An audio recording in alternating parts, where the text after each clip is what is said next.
In response to requests representing millions of listening friends, the National Broadcasting Company is pleased indeed to bring you again The Adventures of Sam Spade, Detective.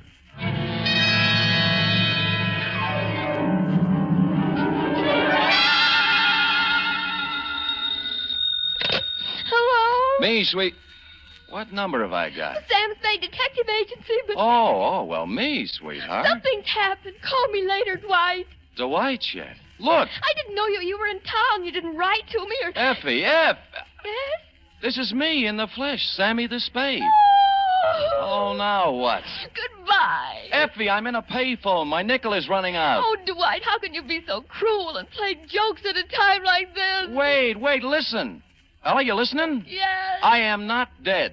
Don't believe everything you read in the papers. Huh? Or hear on the radio. Yes. You were at my funeral. Is that what you were about to say? Yes. And it was lovely. Don't believe that either. Stay right where you are, sweetheart, because I'll be there, alive and handsomer than ever, with an account of a caper which proves you can kill some of the people part of the time. My exaggerated report on the death of Sam Spade.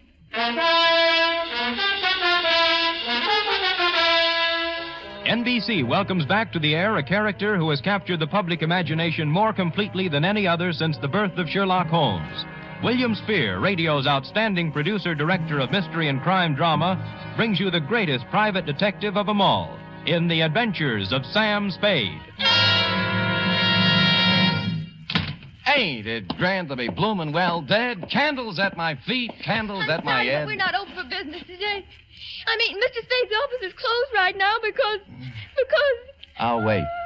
Oh, you look just like Mr. Spade. What's your name? Spade. S-P-A-D-E. Spade. Sam never told me he had a twin brother. He doesn't. But then you... I'm me, Sam. Oh, no, Oh, wait, come here. Now do you believe me? Well, I don't know. Oh, what's the use? Oh, you're so much like him. Oh, never mind. Now get your pencil and paper and take it. Date November 17th, 1950. To Miss Effie Perrine. That's me. From Samuel Spade. That's me. License number 137596. You must have been the last one to see him alive. Did he tell you to give me a message? Shut up. Subject, my death. Dear Effie, since the sight of me in the flesh, breathing, hungering, and living doesn't convince you, maybe this report will. Think, if you can, back to last Monday. Now, if you recall, it was about 11 o'clock when, on the flimsy pretense that we needed stamps for the office, you drew $2 from petty cash and stepped out to buy a pair of step-ins. And that's when my client materialized. He was small and thin and carried with him the unmistakable odor of stale flowers. His black alpaca suit, string bow tie, elevator shoes, and white gloves had no bearing on his conversation. Oh, dear. My name is Chester Swan. Are you sure? Yes. My name is Spade. What can I do for you? How tall are you, Mr. Spade? 6 feet in my feet. Weight? 178. I always notice a man's bone structure, don't you? Oh, always. Open. Huh? Open. Let me see inside. Like this? Mm-hmm. All right. Fine. Oh, well, now that you know me this well, Mr. Swan, what can I do for you? Oh, dear. Perhaps I shouldn't have come here at all. I'm sorry, Mr. Spade. Well, really? Oh, dear. Oh, hello again, Mr. Swan. You wanted to talk to me? Yes, but I can't talk now. Mr. Spade. Still here. There. I live at 8516 Claremont in Berkeley. I'll be there tonight. Oh, dear.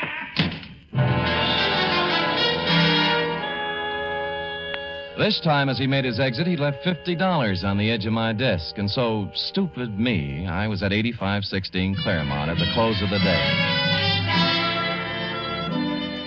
It was a small white cottage with green shutters and a white picket fence. There was a hill in back and a brook in front. The sun was beginning to set on it, and it was all very picturesque. In fact, so much so that a girl with red hair, blue jeans, purple smock, oils, and canvas was making it immortal. She liked me immediately. Here, hold this. Certainly. Like it? Oh, yeah. This is my first landscape. I'm a sprouting artist. Obvious. Makes your own? Not when I can get somebody to do it for me. Who are you? Oh, I might be a fellow artist. Don't do that. You're a liar. You're Sam Spade. I saw your picture in a newspaper clipping when I was helping Chester clean out his desk before he moved it. But I... You don't know an easel from a palette. Oh, but I could learn. I take it seriously. Well, then so do I. I doubt it. You've never tried to get away, to stand off, to throw off the shackles, have you? No, I'll have to admit that the urgency of living, the pressure of merely existing, has had to... Catfish, Sam. By the way, I'm Amy Goodrich. Catfish? The world is full of unhappy people who never try to get away from it all. Well, honest... Stop it. But I wanted to, really. Honestly, Sam, get away from everything. Leave, dissolve. I've dreamed of it. Never return. Cross my heart. Mm-hmm. What are you doing here? To see Mr. Swan. He isn't home yet. His house is a wonderful subject. Look, Sam, colorful, moderate, pleasant. Mm-hmm. That is until the sun stops shining. But picture it at night in the fog. Mm-hmm. Crushed with barrenness, full of death, brooding, ominous. I'm trying to capture that, too. It's what we've got to get away from, isn't it? Absolutely. You and I... Sam, as you start up the hill on Claremont, there's a green apartment house on the right. I'm in 420. Well, maybe we'll find a way out together. Maybe. I waved her a fond farewell and sat on the steps of my client's house until he showed up at 6:15. He took me inside, where the only furniture was an army cot and a portable barbecue. I'm so glad you kept our appointment, Mrs. Spade. I'm so frightened. I've been upset all week long. I didn't know what to do. I just didn't. And what have you been so upset about, Mr. Swan? Well, lately, Mr. Spade, infrequently, for the last week, I've noticed a man. I think he's following me. Mm-hmm. At first, I'd see him in a car following my bus when I went downtown. Then he'd be waiting around at the bus stop in the evening when I came back. Oh. I've sold my house, and I'm ready to move. It's unnerved me so much, but... Did he follow you home tonight? No, but Well, would anyone be following you, Mr. Swan? Well, I don't know, Mr. Spade. I don't know. I really don't. All right, I'll try another tack. What does this man look like? He always wears dark clothes and a hat. I'd say he was about your height. 6 feet. I remember. Maybe heavier. Same bone structure, though. Yeah, you haven't been to the police. Oh, dear, no. A man in my business can't afford off-color publicity. No? What kind of business is that? The Bonton Mortuary. Oh. 25 years. Ooh. Same location. Oh, and I've worked hard. So very hard. And if there's something behind all this, something that has stopped me from being made the executive secretary of the Undertakers Breakfast Club when they hold their annual election next month, I don't know what I'll do, Mr. Spade. I just don't really know what I'll do. I just don't. Oh, go ahead, Mr. Swan. You'll feel better. Just let it all out. Just really do.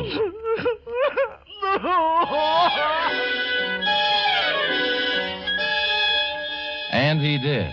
When he stopped crying, I instructed him to go about his daily habits as always and left, assuring him I'd get to the bottom of it all. I walked down to the corner ostentatiously, which is a neat trick well calculated to throw nefarious observers off the track and lull them into false security.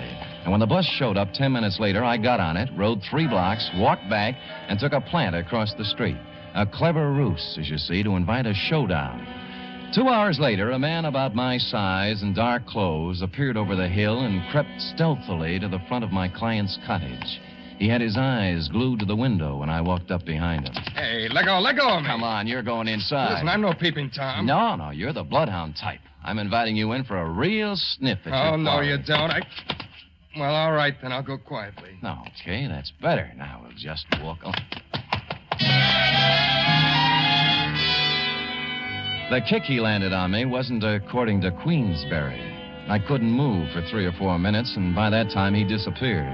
When I recovered my faculties, I reported the incident to my client, who cried himself to sleep. After I bolted him in for the night, I stopped on my way down the hill at apartment 420 in the little green apartment house. She was still wearing the blue jeans and the purple smock, and she still had the same ideas. Come in, Sam. You said you were serious about getting away from it all, and a whole day has passed. It was that pressure of living. I'm here to apologize. You are not, but go ahead. I'm sorry, Angel. I love to be fooled, Sam. You're forgiven. How's the painting coming? The one of Swan's cottage. Slow.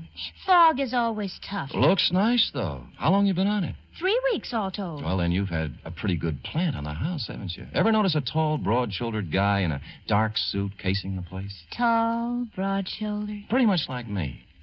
Could anybody be pretty much like you, Sam? No, you're right. Sam, is there something wrong? No. Well, then don't stand there doing nothing. Do something. Who, me?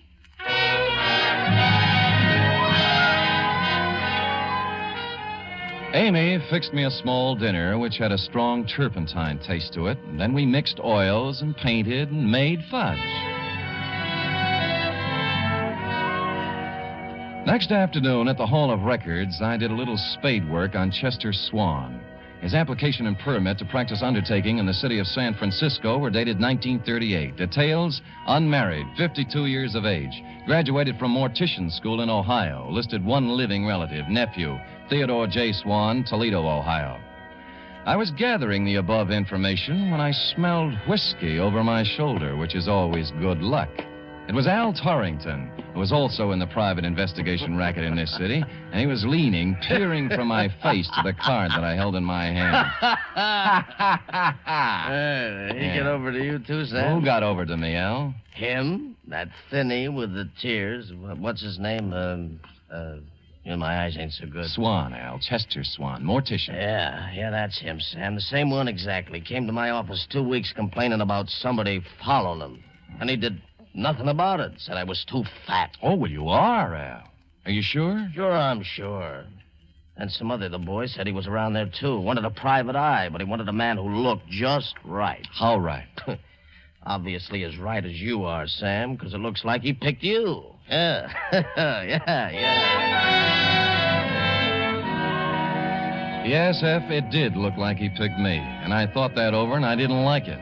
And I called my client at home to tell him he was fired, but he didn't give me a chance. Oh, dear, I'm so glad you called, Mr. Spade. I really am. I called for a reason, Mr. Swan. I'm resigning this case. Oh, dear, Mr. Spade, you can't do that. You really can't. I don't think you've been quite honest with me, Mr. Swan. Oh, dear. Tears will get you nowhere. I made a routine check on your reasons for hiring me, and they don't quite fit with the reasons you gave. They really just don't quite, Mr. Swan. It's no game, Mr. Spade. Believe me. He's back tonight. Right now, he's standing beneath the lamppost outside my window, and I'm frightened to death.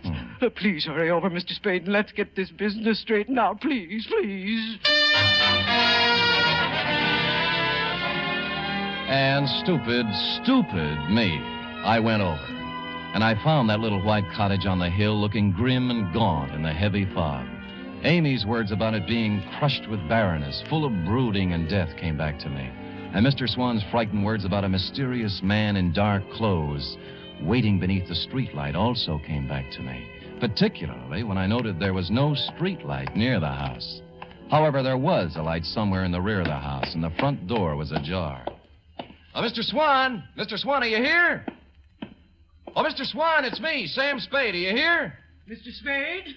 Is that you? Are you out there? Where are you? Things happened fast. I turned around to find the front door filled with a man in a dark suit. He had something in his hand. It looked like a roll of cotton candy, but it felt different. It only staggered me against the wall, but it made me forget where my arms were. Easy, Spade. Easy does it, boy. Easy. He let me down to the floor gently. I could still see the lights somewhere in the back of the house, and I could hear him talking way off. Take off his coat. Quick. Give me the needle. Hurry. I can't watch. I'm going upstairs. The needle went somewhere in my left arm, but not before somebody pulled my coat off, and for no reason I could think of at the moment, also tried to pull my finger off. Well, I couldn't dwell on it. By that time, the stuff in my arm was going other places, and I was going with it, even though there was action all around me. This ought to do it. No, stay away from me. Get out of here. Vaguely, somewhere, somebody was shooting Roman candles or having blowouts or playing bebop. I just didn't care at all. I just didn't.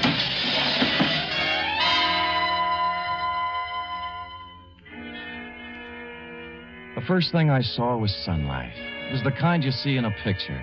It was a picture of a little white cottage with green shutters. You guessed it. I was in Amy's apartment, where we made fudge together. I got to my feet somehow. Right here. I've had it here for 2 days. We'll have to figure out the best thing to do with him, though. I knew the best thing to do with me. There was a fire escape in a window. I got out there and I weaved against the wall. He's gone. He's gone. What do you mean he's gone? He couldn't have gotten away with that load he was carrying. I don't know.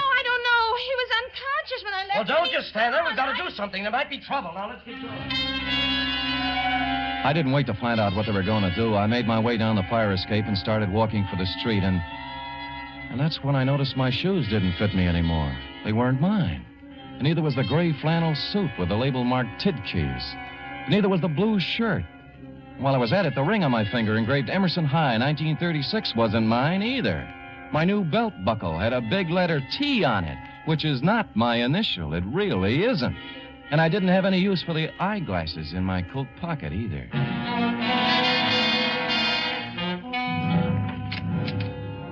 You were out when I walked in the office, F, but you'd been there. There was a black crepe done up in a white satin ribbon hanging on the door. The desk blotter was drenched with salt tears, and a newspaper folded back to page 13, and I'll sue the Chronicle on this if it's the last thing I do, gave me a 2-inch spread. Item, November 15th, 1950. 15? What happened to the 13th and the 14th? Detective perishes in Berkeley fire.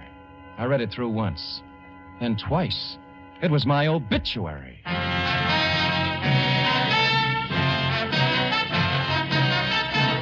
You are listening to the first in a new series of adventures involving radio's most famous detective, Sam Spade.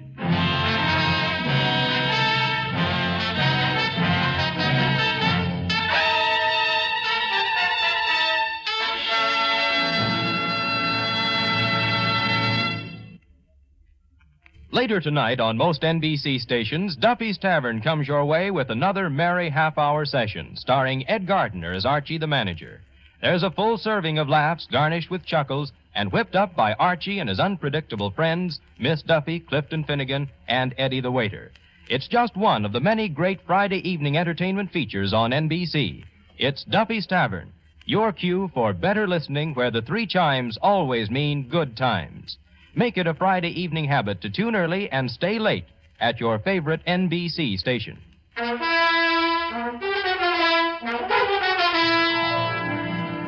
And now back to Caper Over My Dead Body, tonight's adventure with Sam Spade.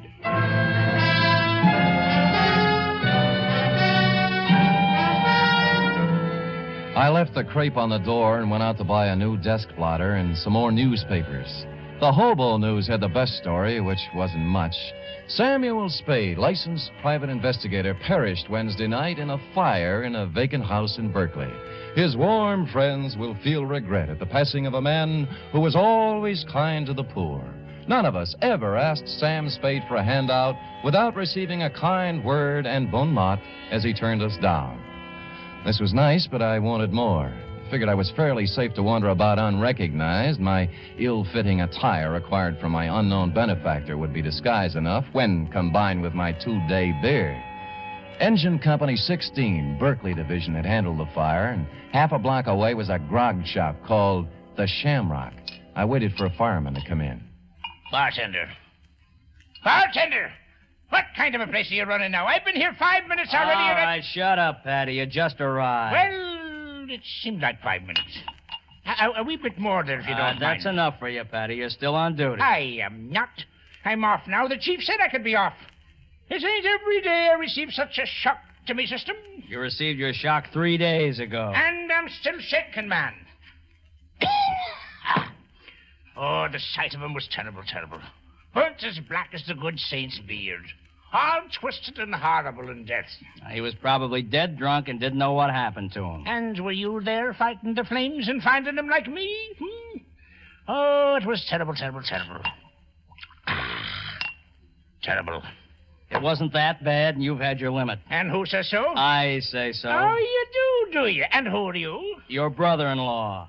Well, now. Well, maybe I could spot you one, Patty. I never drink with strangers. What's your name? O'Doolin. Well, you heard the man. Go ahead, pour. Cheers. Yeah. Fireman, you had a terrible experience 3 days ago. Oh, that I did, Mr. O'Doolin. That I did indeed, that I did. I've heard it a dozen times. I'll be at the other end of the 'Twas 3 nights ago, Mr. O'Doolin, and we get a call to the house on Claremont is afire. Well, sir, when we get there, it's about all gone. Can't understand why it went up flames so fast. Wood. It was the funeral pyre of a man who lived in sin. Huh? A detective fellow. Sam Spade, he was identified as. Oui. Oh, one moment, Fireman. I've heard fine things about him. Some of those uppity police fellas from the Division of Homicide said he was a nice fellow. But some of the boys at the fire station and myself, well, we got our own ideas about that. Oh, what kind of ideas, Patty, me boy? What kind of good can any man be accomplishing in an empty house late at night, I ask you, Mr. O'Doolin? Oh, he was done to a turn, he was, when I burst in the door with me axe. Save Satan the trouble, charred. Empty whiskey bottles scattered all about. Sin, O'Dolan, sin. He'd gone to sleep with a smoking cigarette that set the whole place off. Vice rampant.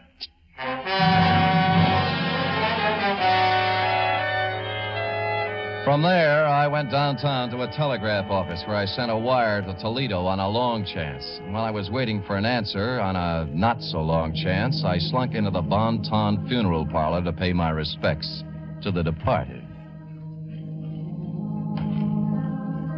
I stood in the back of that dimly lit chapel and scanned the scene. 3 of the boys from homicide were there, blowing their noses. 2 chorus girls I thought had long since forgotten me were there in black, deep V-necks. My insurance man was there, looking awful worried. 1 Chronicle reporter with photographer, and a shoe-shine boy from our building, and the bailiff from the courthouse, just to mention a few I could make out.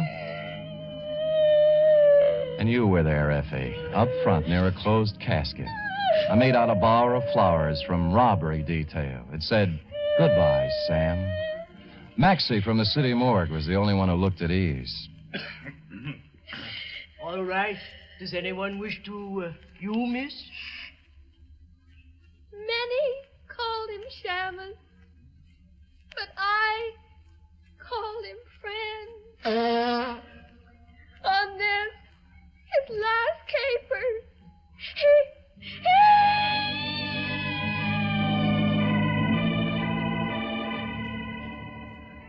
I was touched, Effie, and I would have stopped the whole thing then and there. But I had to find out who was in that casket. I reeled out the front door with tears in my eyes and slid around to the back door and into Chester Swan's private office. And there I made a phone call and got an answer to my telegram, which caused me to make another call to his bank. By that time, most of it was right in place. A search through his desk revealed nothing, and a safe standing in the corner the same. But then my answer walked right in the door. Oh, Sam, darling, I was so worried when I found you'd left, but I saw you at the funeral and I thought you'd be here. And the guy was with you? Was he worried, too? Oh, him. That was Dr. Jesslyn. Sam, you'd been out for 2 days, and I didn't... Oh, Sam, you're safe. You got away from it all. You've escaped, darling. Yeah. They're burying me right now. I'm dead. It's so wonderful, Sam. Only one thing. Where do you fit? The caper. I was supposed to burn up in that fire, and what was left was supposed to look enough like Theodore J. Swan, class of 1936, Toledo, Ohio, to let beneficiary Chester Swan collect a nice pile of insurance money. Sam, what are you talking about? Who's Theodore J.? What did you say? Chester's only living relative. They're burying him right now. Somebody lost his caper. You want to tell me? Darling, I was at the house the night of the fire, working on my foggy picture. You didn't see me when you went in, and later on you didn't come out. And I went over... And I was on the floor, and a man was bending over me. He changed clothes with you, Sam, and I screamed, and he pulled out a gun, and I hit him with a hoe. And I drug you out on the lawn. And then what happened? I put you in my car and took you home. I was going to phone the police, but I decided it was something you were working on, and I went back to the house, and it was burning, and you knew the man you'd hit on the head was in there. Believe me, Sam, I didn't know the house was going to burn down. I wouldn't kill anybody, Sam. I only wanted to... You only wanted to help me, and you did right, Angel. Oh, Sam. That's all right. I'm your witness. You didn't start the fire. You mean somebody really started it? Chester. He thought it was me lying on the floor in there. The bank tells me he's about to go busted. He figured this one out with his nephew to scare up some insurance, though. I'm about the same size. Hold me, Sam. Hold me. It's been horrible. This is the kind of thing I was trying to paint. Now I'm smack dab up against it, and I'm sick. I'm scared. Easy. Sam, you're really dead. There's our way out, Sam. Just leave now. Let it go the way it is. They all think you're dead. Oh, dear. Huh? But we know different, don't we, Mr. Spade? He was holding a Navy Colt revolver in front of him with both hands. I couldn't make up my mind to rush him and count on his bad aim or stand still and be a perfect target while I tried to talk him out of it. Either way, he was a crazy man with a gun, and he was getting ready to use it. Sam, he's going to kill us. Mr. Quiet, Spade, Amy. because my nephew was stupid enough to wear your watch and your suit when he exchanged clothes with you, I'm going to lose the Bon Ton. And that puts you in quite a spot, doesn't it, Mr. Swan? Until a moment ago, yes, but now. Mr. Spade, the newspapers all say you're dead. The death certificate says the same thing. All of your friends are following your casket and my nephew's corpse to the cemetery at this very moment. Everybody expects you to be dead, Mr. Spade. Thanks to you, Mr. Swan. But now, Nobody'd miss you if I killed you. I'd miss you, Sam. But I'd have to kill you, too. Oh. Did you notice you're still wearing Theodore's clothes, even his ring? Why, Mr. Spade, I could kill you and put you in a fire somewhere and collect my insurance on Theodore now, couldn't I? No. Why, that's a terrible thing to think. Huh? Oh, you're not reasoning properly, Chester. You really aren't. How would you explain Amy? You just said you'd have to kill her. And what about the coroner's office? You know how they are. But And really... don't forget the medical examiner's got something to say, too. Not to mention the fact that you'd have to really burn me up to cover up the bullet hole. And furthermore, Chester, when you shoot me, if you happen to hit a rib and chip off some bone, they'd know I was shot before, and then homicide would be in on it. Oh, no, stop. Nothing works for me. I'm a failure. Oh, go ahead, Mr. Swan. Let it all out. You'll feel better.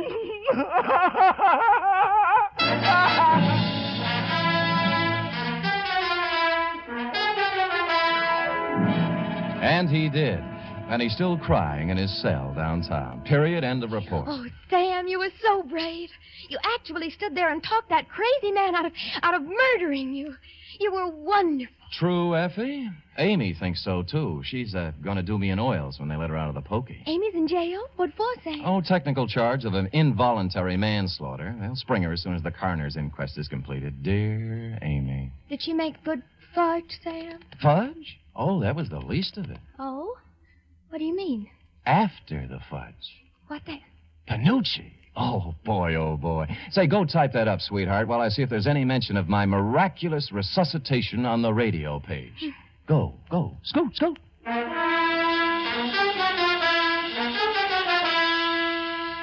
There certainly is a mention of Sam Spade on the radio page for Friday. Sam Spade is one more in the list of great shows to join up in NBC's Parade of the Stars. Have you heard The Big Show? This Sunday, The Big Show comes your way once again on NBC. Listen to just a few of the star names who will be appearing this week. Bob Hope, Jimmy Durante, Perry Como, Jose Ferrer, Mindy Carson, Eddie Cantor, Meredith Wilson and his orchestra, and many, many more. And, of course, your MC once again will be the lady who invented the snappy retort, Tallulah Bankhead. Yes, it's The Big Show. It's big in music, big in drama, and big in comedy. Be sure to hear The Big Show Sunday.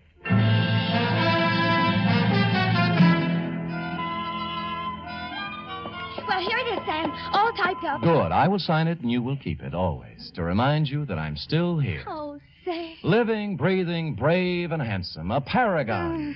Sam, what will we do about the mail? The mail? What mail? Where? Which... All the letters and postcards and telegrams and all that came when people thought you... Oh, when you weren't good... When they thought you were... Oh, there have been enough tears tonight, Effie. Oh, Sam, it's so good to have you back. Will you be the same as you always were? Well, I'm going to try, Effie. Because then you can't help but be, like they say, the greatest private detective of them all. We'll see. Good night, Sam. Good night, sweetheart.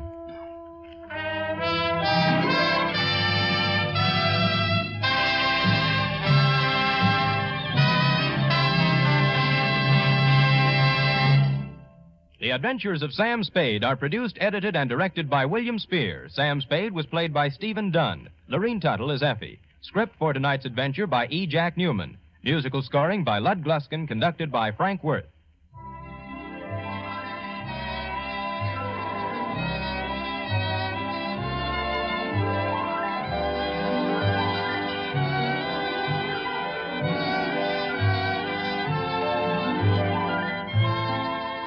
Join us again next week, same time, for another adventure with Sam Spade. Hear the magnificent Montague, then visit Duffy's Tavern on NBC.